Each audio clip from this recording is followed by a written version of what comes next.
The key wouldn't turn.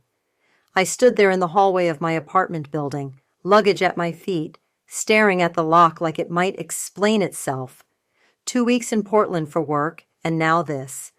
I tried again, jiggling the key the way you do when you're tired and jet-lagged and just want to collapse on your own couch. Nothing. My name is Brooke, and I've lived in apartment 4B for 3 years. I know my own damn key. I knocked. Soft at first, then harder when I heard movement inside. Footsteps, a baby crying. Wait, a baby? The door opened, and there was Chelsea, my younger sister, holding an infant against her shoulder. She looked like she'd been living here for months, not the 2 weeks I'd been gone. Her hair was in a messy bun. She wore one of my old college sweatshirts, and behind her I could see my living room transformed into what looked like a nursery explosion. "Hola," she said, not moving from the doorway. "You're back early. This is my apartment." The words came out flat, confused. I craned my neck to look past her. My coffee table was gone. In its place sat a changing station covered in diapers and baby wipes. "Chelsea, what?" "Mom said you wouldn't mind. Since you're never here anyway, and I really needed—" "Where are my things?" She shifted the baby to her other arm. "Brooke, can we not do this right now? Robbie just fell asleep and—" "Where are my things?" The baby, Robbie apparently, started crying again. Chelsea bounced him, making shushing sounds, but her eyes never left mine. There was something in her expression I'd seen 1,000 times growing up. That look that said I was being unreasonable, that I was the problem. "They're safe," she said finally. Mom packed everything really carefully. I pushed past her into what used to be my living room. My grandmother's antique side table, gone. The bookshelf I'd spent 3 months saving for, replaced by a crib.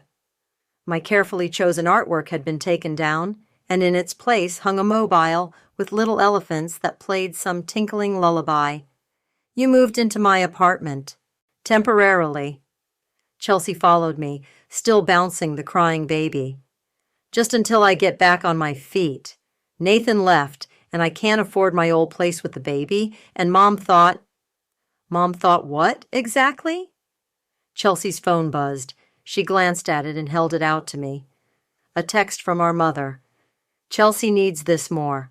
Don't fight us on this." I stared at the screen, read it again. The casual dismissal of 3 years of my life, my lease, my home, reduced to a single text message. "She said you'd understand," Chelsea said, lowering the phone. "You're good at adapting. You always have been." Good at adapting. Code for, you've never fought back before, so why start now? I walked to my bedroom door and pushed it open. A nursery, complete nursery, with a rocking chair positioned exactly where my desk used to be. The desk where I'd worked late nights, building the career that paid for this place. "Where are my things, Chelsea?" She was quiet for a long moment. The baby had stopped crying and was making those little snuffling sounds babies make. "Downstairs," she said finally. "By the dumpster. Mom said she packed everything important." I walked past her, past the crib, past the diaper station, past the high chair that definitely hadn't been there when I left, down the stairs, through the lobby, out to the back of the building where the dumpster sat. 7 trash bags, black garbage bags lined up against the brick wall like they were waiting for pickup. My life, condensed and discarded.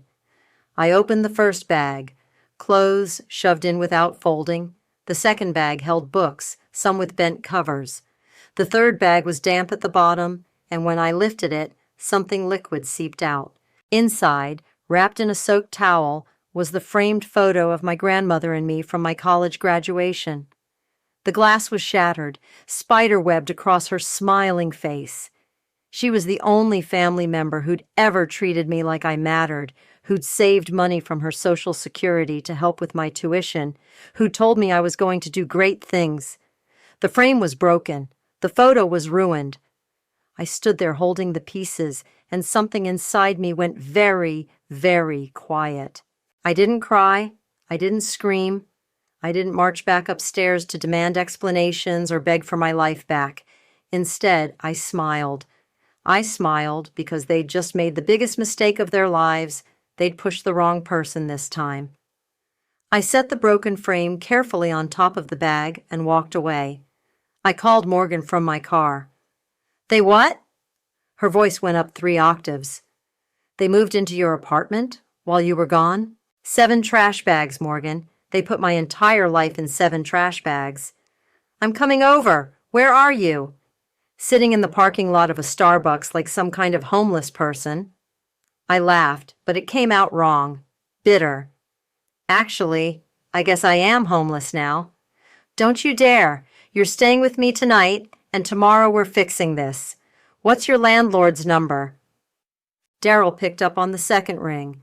I'd always liked him. Straightforward guy, never raised my rent unreasonably, fixed things when they broke. Brooke, thought you were out of town. I was. Daryl, I need to ask you something, and I need you to be completely honest. Did my mother or sister contact you about my lease? Silence. Then, your mother called last week, said there was a family emergency and your sister needed to stay there temporarily. I told her that was between you and her, since the lease is in your name only. The lease is only in my name? Course it is. You're the one who signed it. You're the one who pays rent. Why? I closed my eyes. They moved her in, permanently, changed the locks. They can't change the locks. That's illegal. You want me to call the police? Not yet. Can you meet me there in an hour? I need to get back into my own apartment. Already on my way. Morgan was waiting in the lobby when Daryl and I arrived. She took one look at my face and handed me a coffee. You look like you're planning someone's murder. Just their social death. Daryl had a master key, but when we got to 4B, he tried the electronic lock system first. Huh, they didn't change the locks. They just activated the backup code system. What does that mean? Means your regular key won't work, but I can reset it. He pulled out his phone, tapped a few buttons. There, try your key now. It turned perfectly. Chelsea was on the couch, nursing the baby, when we walked in. She looked up with wide eyes, like she'd seen a ghost. You can't just walk in here. Actually, I can. I held up my key. It's my apartment. Mom said, Mom doesn't live here. Mom's name isn't on the lease. Mom has zero legal right to give you permission to live in my home. Daryl stepped forward. Ma'am, I'm the landlord. This is an illegal occupancy. You need to leave. Chelsea's face crumpled. But I have nowhere to go. The baby... Not my problem. The words came out colder than I'd intended, but I didn't take them back. Morgan was already walking through the apartment, taking pictures with her phone. Jesus, Brooke, they really did a number on this place. What are you doing? Chelsea demanded. Documenting. Morgan held up her phone. For the lawyers. Lawyers? Chelsea's voice went up. You're going to sue your own sister? I'm going to evict my own sister. There's a difference. Daryl cleared his throat. Look, I don't want to get in the middle of family drama, but legally, she's trespassing. You want me to call the cops? I looked at Chelsea, still holding the baby, tears starting to form in her eyes. The same tears that had gotten her out of trouble our entire lives. The same tears that had convinced our parents I was the mean one, the selfish one, whenever I tried to stand up for myself. Give me a week, I said finally. 1 week to figure out what I want to do. Brooke, Morgan started. 1 week, I repeated, but I want something in return. Chelsea nodded eagerly. Anything. I want access to the building security footage from the past 2 weeks. Daryl frowned. What for? Personal reasons. That's unusual? Is it legal? Well, yeah. You're a tenant and it's common area footage, but... Then I want it. Chelsea looked confused. Why do you need security footage? I smiled at her. The same smile I'd given the broken picture frame an hour ago. You'll find out. After Daryl left with promises to email me the footage links, Morgan and I stood in my hallway. You're planning something, she said. I'm planning everything. Good, she grinned. What do you need? Pizza, wine, and your laptop.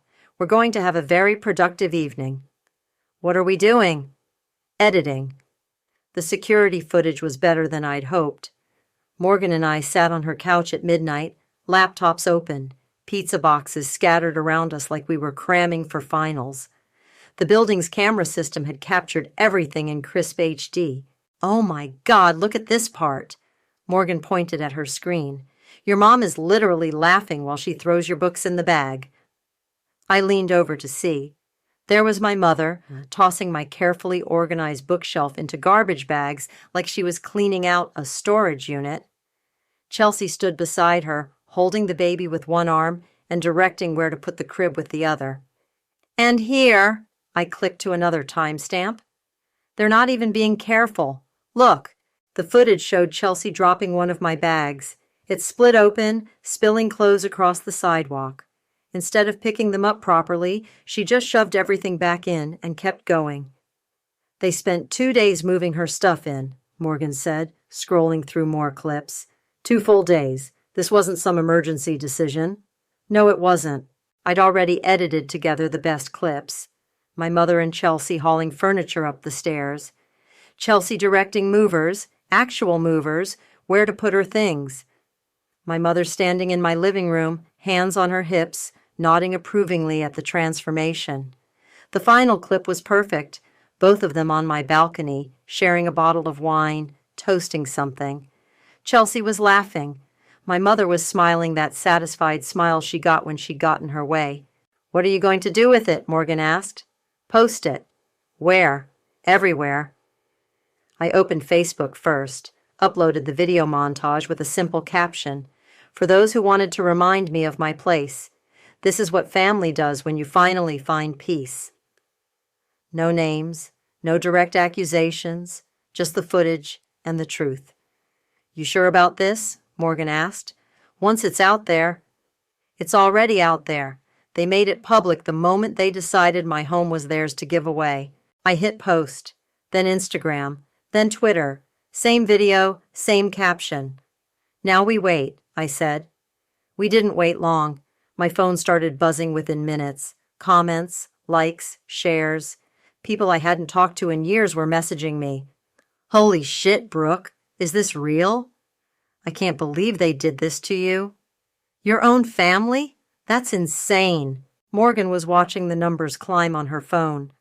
It's going viral in your network. Look, Sarah from your old job shared it, and Mike from college. And, oh wow, your cousin Jennifer just commented.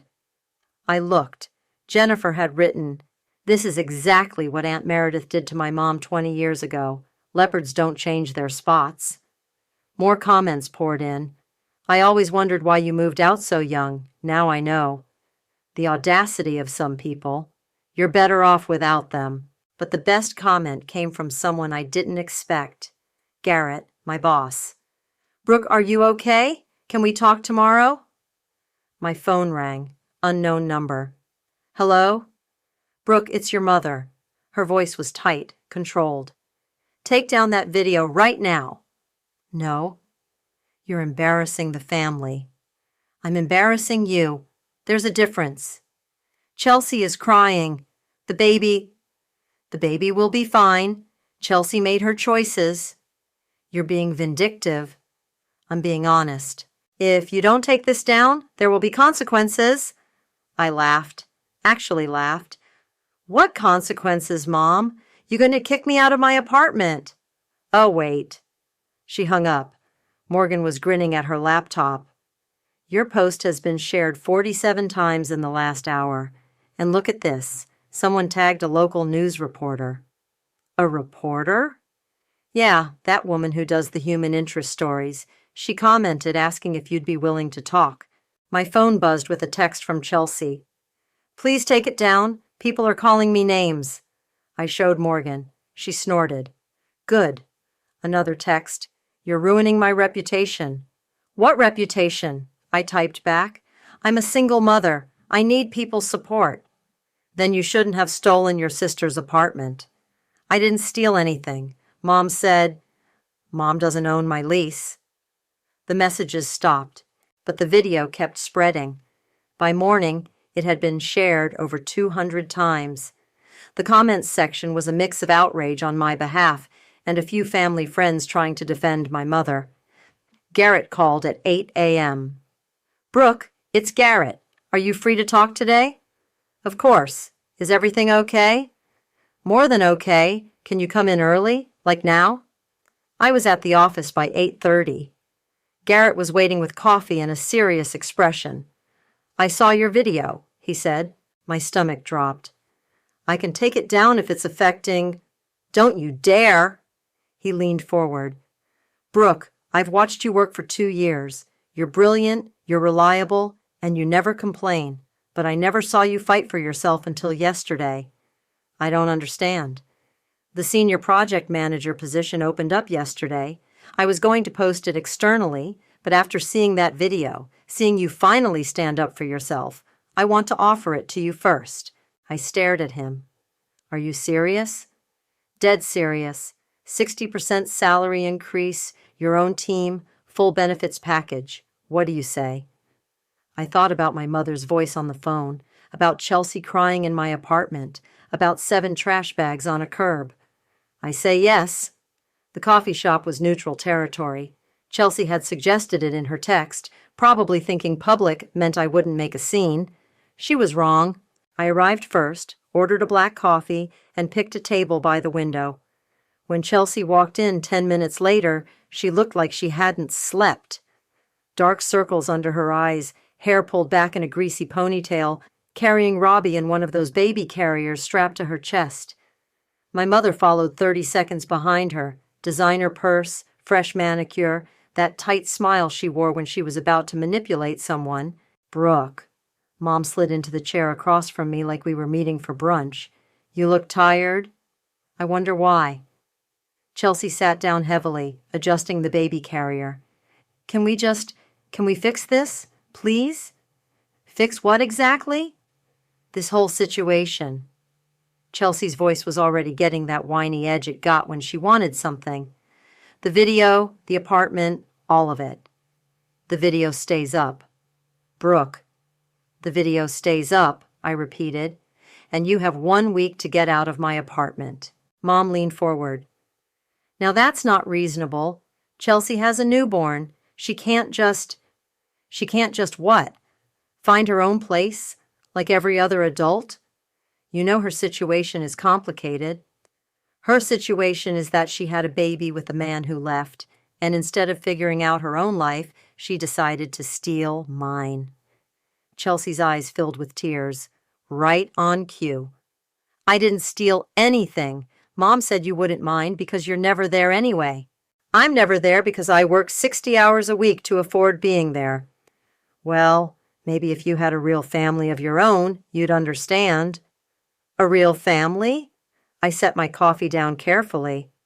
What does that mean, Chelsea? Mom jumped in. She just means that you don't have children, so you don't understand the pressures. I don't have children because I've spent the last 15 years cleaning up after Chelsea's mistakes instead of building my own life. That's not fair, Chelsea said. Isn't it? Who paid for your car insurance when you crashed Dad's truck? Who covered your rent in college when you spent your loan money on that trip to Cabo? Who... That was different. How? Chelsea shifted the baby, who was starting to fuss. Because I was young. I made mistakes. You're 30 years old. And I'm trying to do better. For Robbie. But I need help, and you have space.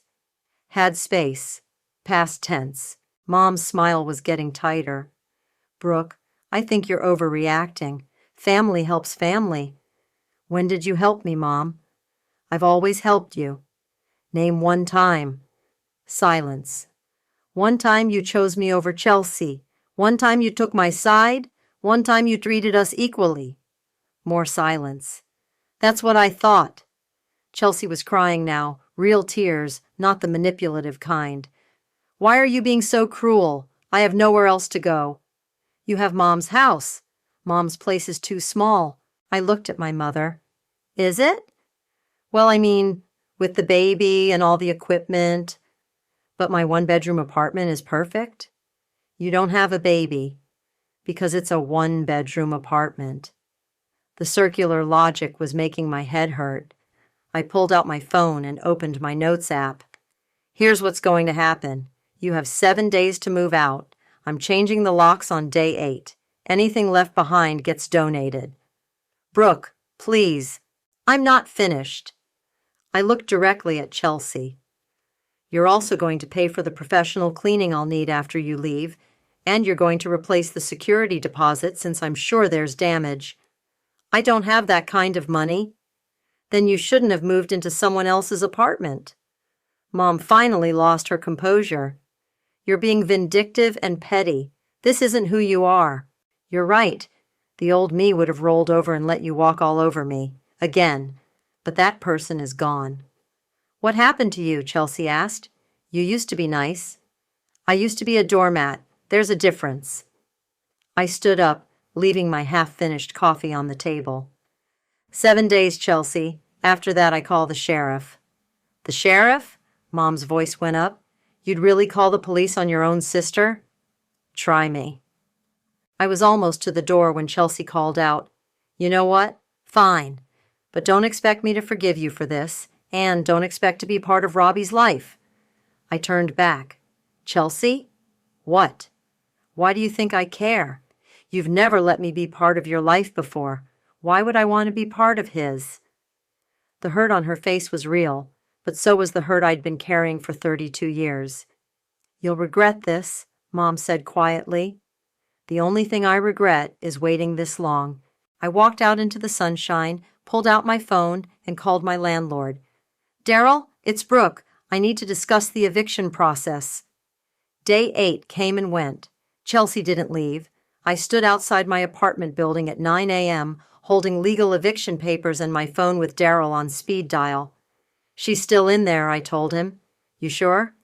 I can hear the baby crying through the door. All right, I'll call my lawyer. This is going to take a few more days to process legally. How many days? Week, maybe 2. Depends on the court schedule. I hung up and called Morgan. She didn't leave? Nope, still in there, probably thinking I'm bluffing. What's the plan? Escalation. That afternoon, I sent the security footage to my Aunt Linda, my cousin Jennifer, and my Uncle Paul. The extended family who'd always wondered why I kept my distance from family gatherings. Linda called within an hour. Brooke, honey, I just watched your video. Is this really what happened? Every second of it. Your mother did this to you? With Chelsea's full participation, yes. This is exactly what she did to your Aunt Sarah back in '98. Convinced her to let Chelsea's dad move in temporarily, then acted like Sarah was selfish for wanting her own space back. I didn't know that. Your mother has a pattern, sweetheart. I'm so sorry we didn't warn you. By evening, my phone was buzzing with messages from relatives I hadn't heard from in years. The family group chat that I'd been excluded from for months suddenly had me added back, with a flood of supportive messages. Always knew Meredith played favorites. About time someone stood up to her. Chelsea's been spoiled her whole life. But the best message came from my cousin Mark. Saw on Facebook that Mom's charity board asked her to step down. Something about family ethics concerns affecting their reputation. I screenshot that and sent it to Morgan. Holy shit, she texted back. Your mom got fired from her volunteer job? Looks like it. That's beautiful, poetic justice. The next morning, Garrett called me into his office. Brooke, I have good news and weird news. Which do you want first? Good news. Your promotion is official. HR processed everything yesterday. Congratulations, Senior Project Manager. I grinned. And the weird news? Someone from the local news called asking about you. Apparently your story is making rounds on social media beyond just Facebook. What did you tell them? That you're an excellent employee and we support you completely, but they want to interview you. About what? Family dynamics, toxic relationships, standing up for yourself. They're calling it a human interest story about boundaries. My phone buzzed. Text from Chelsea. People are being mean to me at the grocery store. Someone recognized me from your video. I showed Garrett. He raised an eyebrow. Your sister? Yep. And she's complaining that people saw her stealing your apartment? That's Chelsea for you. Another text. This has gone too far. You need to make it stop. I typed back. Move out of my apartment and it stops. I can't. I have nowhere to go. Not my problem. Mom says you're being cruel. Mom can house you at her place. There's not enough room. Then downsize. You don't understand what it's like having a baby. You're right. I don't. Because I've never stolen someone's home to find out. The texts stopped. That afternoon, I used my promotion bonus to put a down payment on a new car. Nothing fancy, but reliable and mine. When I drove it off the lot, I felt something I hadn't felt in years. Pride. I parked outside my apartment building and called Daryl. The eviction papers are ready, he said. Court date is set for Friday. You want to be there? Absolutely. Fair warning, it might get ugly. Family evictions usually do. Good. I'm tired of pretty. I updated my lease terms that evening, adding a clause that prohibited any family members from residing in the unit without written approval from both the tenant and landlord. Daryl thought it was unusual, but agreed to add it. This way, I explained to Morgan over dinner, even if I die, they can't pull this shit on whoever rents the place next. You're really thinking long-term with this revenge. It's not revenge anymore. It's protection. My phone rang. Unknown number. Hello? Brooke? It's Nathan? Chelsea's... Robbie's dad. I nearly dropped the phone. What do you want? I heard about what's happening with the apartment and everything. And I just wanted you to know that I think you're doing the right thing. Excuse me? Chelsea called me crying, asking me to talk to you. But honestly, this is exactly the kind of thing she always does. Takes advantage of people and then plays victim when they fight back. Why are you telling me this? Because someone should, and because I'm not getting back together with her, no matter how much she hints at it. She's hinting at getting back together? Every day since this started, suddenly I'm the perfect father and partner, now that she needs somewhere to live. I almost felt sorry for Chelsea. Almost. Well, thanks for the heads up. No problem. And Brooke, don't let them guilt you. You deserve your own space. After I hung up, Morgan looked at me expectantly. Even her baby daddy thinks she's in the wrong. Damn, that's cold. That's karma. Friday morning arrived with the kind of crisp autumn air that makes everything feel possible. I pulled up to my apartment building in my new car, followed by Daryl's truck, a sheriff's deputy in a patrol car, and 2 professional movers I'd hired. The small crowd we'd assembled was attracting attention. Mrs. Patterson from 2A was watching from her window.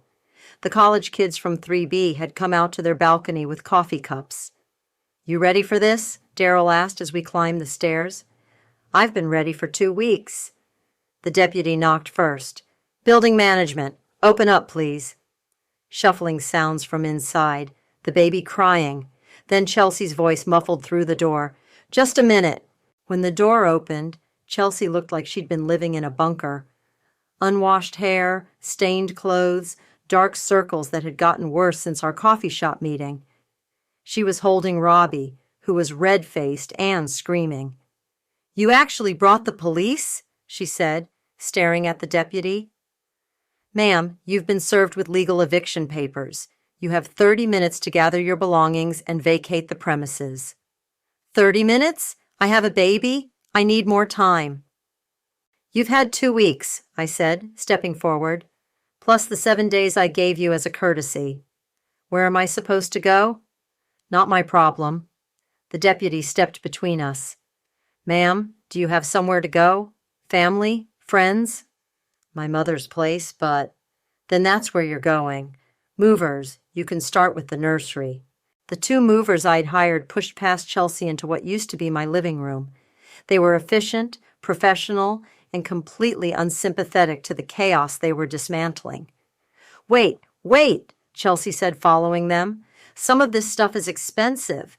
The crib was $800.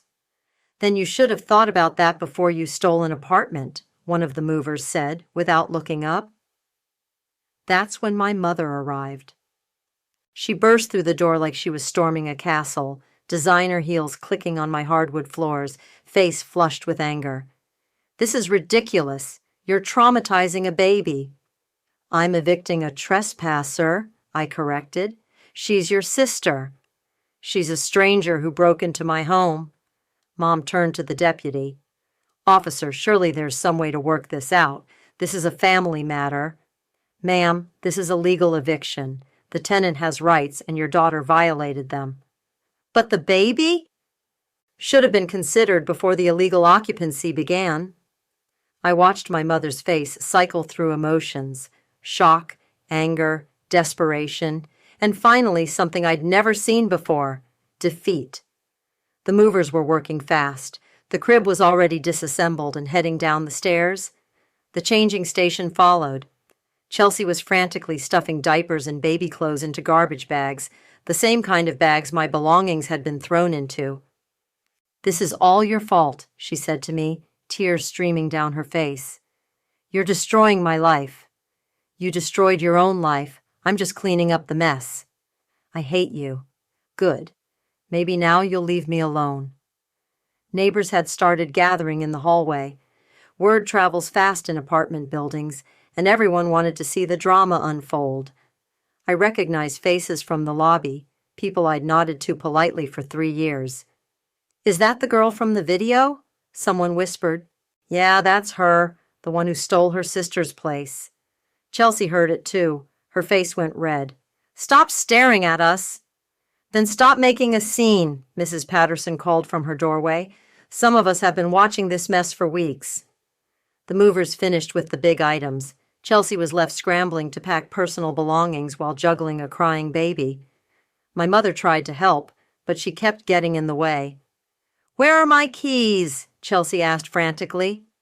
What keys? I asked. My car keys. I can't find them. Check the diaper bag, Mom suggested. I did. They're not there.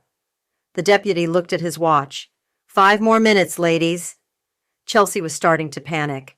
I can't leave without my keys. How am I supposed to get to Mom's? I'll drive you, Mom said quickly. What about my car? We'll figure it out later. The last of Chelsea's belongings were loaded into garbage bags and carried downstairs. She stood in my empty living room, holding Robbie, looking lost. This isn't over, she said quietly. Yes, it is. You think you've won something, but you haven't. You're still alone. You're still the sister nobody wanted.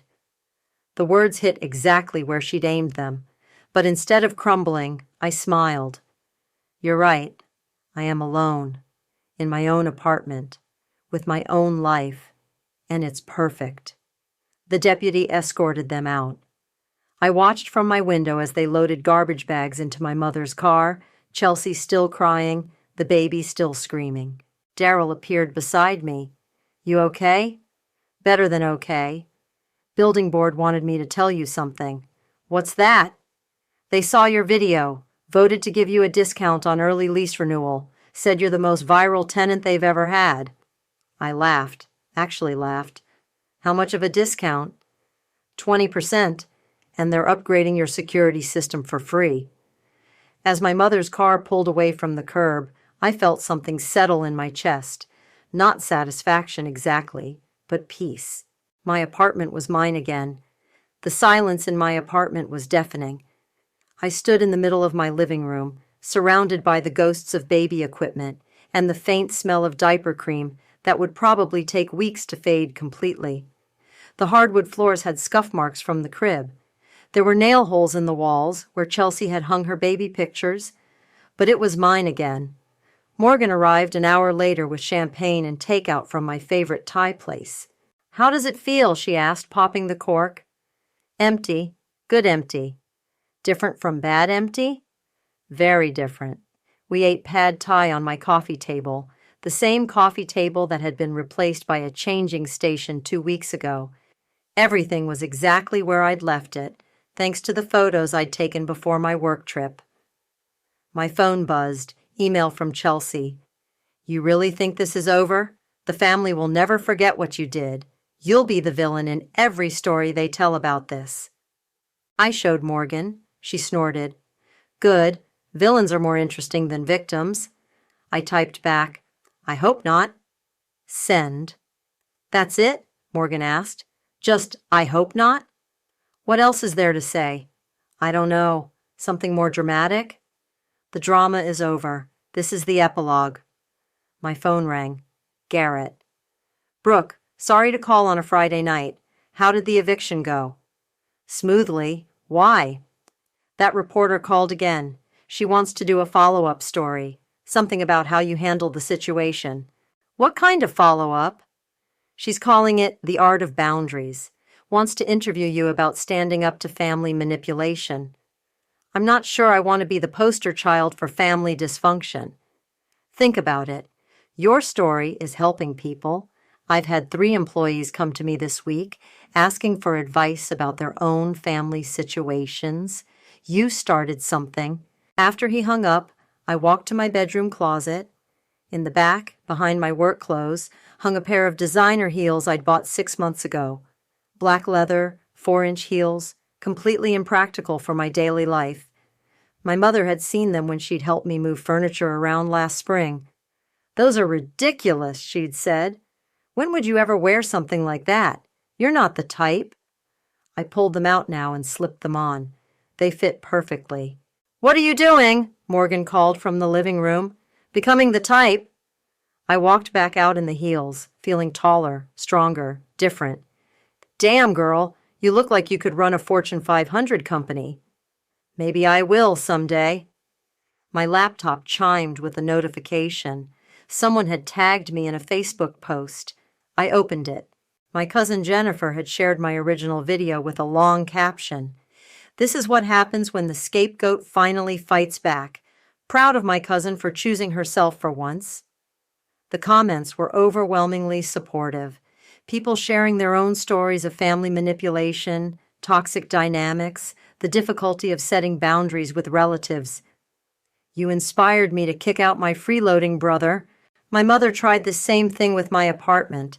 Thank you for showing me it's okay to say no. Family doesn't mean you have to be a doormat. I scrolled through dozens of similar messages, strangers thanking me for giving them permission to protect their own lives. Look at this, I said, showing Morgan. You've started a movement. I just wanted my apartment back. And now you've got that, plus a promotion, plus a new car, plus the respect of everyone who matters. My phone buzzed.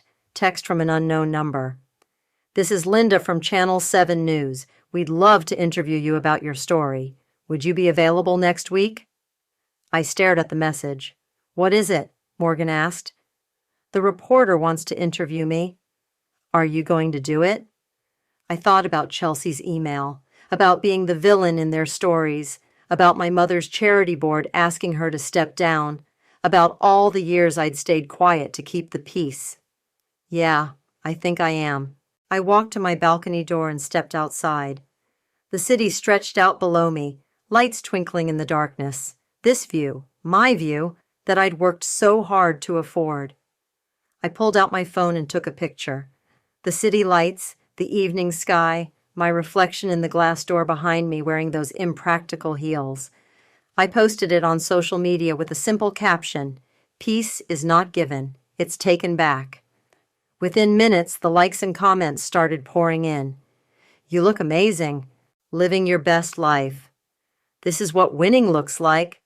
Morgan joined me on the balcony. No regrets? None. Even about the baby? Robbie's innocent in all this. I considered that. Robbie will be fine. He'll grow up with a mother who learned that actions have consequences. That's probably better for him in the long run. And your mom? My mom will find another charity board, another way to feel important. She always does. And Chelsea? Chelsea will find another person to take advantage of, or she'll learn to take care of herself. Either way, it's not my problem anymore. The night air was cool against my skin. I felt lighter than I had in years. "You know what the best part is?" I said. "What?" "I don't have to be grateful anymore. I don't have to pretend this was all okay, because family is family. I can just be done." "How does that feel?" I smiled, looking out at my city, in my heels, on my balcony. "Like freedom." The interview aired on a Tuesday evening. I watched it from my couch, Morgan beside me with a bowl of popcorn like we were watching a movie. "There's something powerful about a woman who refuses to be anyone's backup plan," the reporter said as my face filled the screen. "Brooke's story has resonated with thousands of people who found themselves in similar situations. They'd edited it well." My voice was calm, measured, as I explained what had happened. The security footage played in the background, my mother and Chelsea moving furniture, laughing on my balcony. "Family loyalty shouldn't require you to sacrifice your own stability," I said on screen. "Sometimes the most loving thing you can do is refuse to enable someone's bad choices." My phone started buzzing immediately. Text after text. "Saw you on the news. You looked amazing. Thank you for speaking out about this stuff. My mom just called to apologize for something she did 5 years ago. Your interview made her think." But the text that surprised me came from Nathan. "Saw the interview. Chelsea's been telling people you ruined her life, but honestly, this might be the wake-up call she needed. She got a job yesterday, first one in 2 years. I showed Morgan. She grinned. "Even her baby daddy thinks you did her a favor." Apparently. The next morning, Garrett called me into his office. "Corporate saw your interview," he said. My stomach dropped. "Is that a problem?" "Are you kidding? They want to fly you to Seattle next month. There's a director position opening up, and they think you'd be perfect." "Director?" "Full relocation package, company car, stock options. Interested?" I stared at him. "You're serious?" "Dead serious. They said anyone who can handle family drama that publicly and professionally can definitely handle corporate politics." That evening, I was packing up some old photos when I found a card that had fallen behind my dresser. It was from my grandmother, written in her shaky handwriting the year before she died. "Brooke, you have a strength in you that others don't see yet. Don't let them convince you it's not there. Love, Grandma Rose." I held the card for a long moment, remembering her funeral, how Chelsea had cried dramatically at the service while I'd stood quietly in the back, how my mother had made it all about comforting Chelsea, leaving me to grieve alone. My phone rang. Unknown number. "Hello? Brooke, it's your cousin Mark." "Hey, Mark, what's up?" "I wanted to give you a heads up. There's been some family drama since your interview aired." "What kind of drama?" "Well, your Aunt Sarah called your mom. Apparently she's been holding a grudge about that thing from '98 that Linda mentioned. She told Mom exactly what she thought about the pattern of behavior." And Uncle Paul backed her up, said he'd been watching Mom manipulate family dynamics for years and was tired of staying quiet about it. "How's Mom taking it?" "Not well. She's been calling everyone, trying to get people to take sides. But honestly, most people are siding with you." "Really?" "Really?" Jennifer started a group chat without Mom and Chelsea. Called it Functional Family Members Only. We've been talking about doing holidays differently this year." "Holidays?" "Yeah, Jennifer's hosting Thanksgiving. You're invited. Mom and Chelsea are not." I sat down hard on my couch. "You're disinviting them from Thanksgiving?" "We're creating a drama-free zone. Turns out a lot of us have been walking on eggshells around Mom for years. Your video gave everyone permission to stop." After he hung up, I called Morgan. "The family is splitting into factions," I told her. "Good factions or bad factions?" "Good for me factions. Even better." That weekend, I was at the grocery store when I saw Chelsea. She was in the baby food aisle, Robbie in a cart, looking tired but more put together than she had in weeks. Her hair was clean, she was wearing actual clothes instead of pajamas, and she seemed focused. We made eye contact across the aisle. For a moment, neither of us moved. Then she walked over. "I got a job," she said without preamble. "I heard. Congratulations." "It's just retail, but it's something. It's a start." She adjusted Robbie in the cart. He was bigger than I remembered, more alert. He looked at me with curious eyes. "I'm not going to apologize," she said. "I still think you overreacted." "I know, but I understand why you did it." "Do you?" "You were tired of being invisible." I looked at her, really looked at her for the first time in years. She looked older, more worn down, but also more real somehow. "I was never invisible, Chelsea. You just chose not to see me." She nodded slowly. "Maybe." "Take care of yourself," I said, "and take care of Robbie." "I will." I walked away, leaving her in the baby food aisle. As I reached the end of the row, I heard her call out, "Brooke." I turned. I named my new pet fish Karma. Thought you'd find that funny. Despite everything, I smiled. "I do?" "Good. Because honestly, it fits."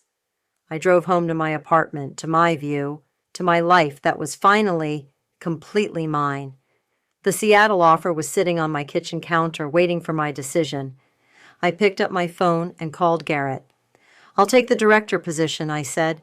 "Excellent. When can you start?" "As soon as possible." "Any regrets about leaving?"